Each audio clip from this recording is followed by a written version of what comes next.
గౌరవమైన ముఖ్యమంత్రి గారికి నమస్కారాలండి. నా పేరు రమాదేవి, కుకునూరు మండలం కివాక. మాకు కూడా ఆరణాలు పడ్డాయి. మంచిగా సంతోషంగా ఉన్నాం సారు. రోడ్లు మెయిన్ సీసీ రోడ్లు పోసారు మంచిగా. ఇంటింటికి కూడా పైపులని అన్నీ అనుకూలంగా. తార్ రోడ్లు కూడా మంచిగా పోసుకుంటూ వస్తున్నారు సార్. ఇన్ని సంవత్సరాలు కూడా 5 సంవత్సరాలు కూడా మేము ఆ గోతులల్లా చాలా ఇబ్బంది పడ్డాం సార్. అసలు ఏమీ కూడా లేదు. ఇప్పుడు సీసీ రోడ్లు పోసుకుంటూ వస్తున్నారు మంచిగా. ఆర్ఆర్ ప్యాకేజ్ పడ్డది. మేమందరం కూడా సంతోషంగా ఉన్నాము. ఇన్ని సంవత్సరాలు కూడా మేము ఒక మహిళలు అయ్యి ఒక డోగ్రా సభ్యులు అయ్యి ఎంతో ఇబ్బంది పడి సార్. అసలు మేము మా కష్టాలు ఎవరికి చెప్పుకున్నా కూడా పట్టించుకునే వాళ్ళు కాదు. ఇప్పుడు మన కష్టాలు తీరవటానికి మన ఇంటి ముందే ఉన్నట్టు అనిపిస్తుంది సార్ మాకు. అలాగే మాకు గోదావరి వచ్చినాక కూడా 5 రోజులు పోయిన గతం ప్రభుత్వం ఉన్నప్పుడు 5 రోజులు ఉన్నాం సార్. ఎంతో ఇబ్బంది పడ్డాం. ఇంతలోతు బురదలో కూడా ఉన్నాం సార్. అసలు మేము మమ్మల్ని పట్టించుకున్న ప్రభుత్వం లేదు.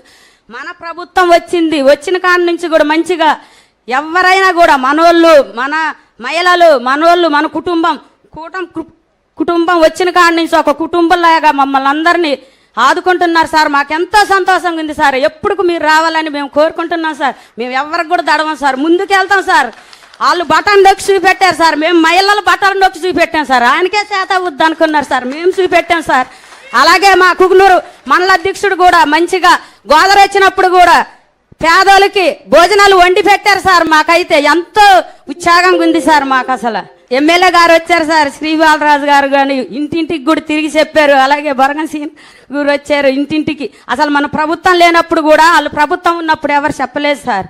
అప్పుడు కూడా మనోళ్ళే వచ్చారు సార్. ఇప్పుడుకైనా మనోళ్ళే ఉన్నారన్న మాకు ధైర్యంతో మేము ఎవరికి కూడా దడవం సార్.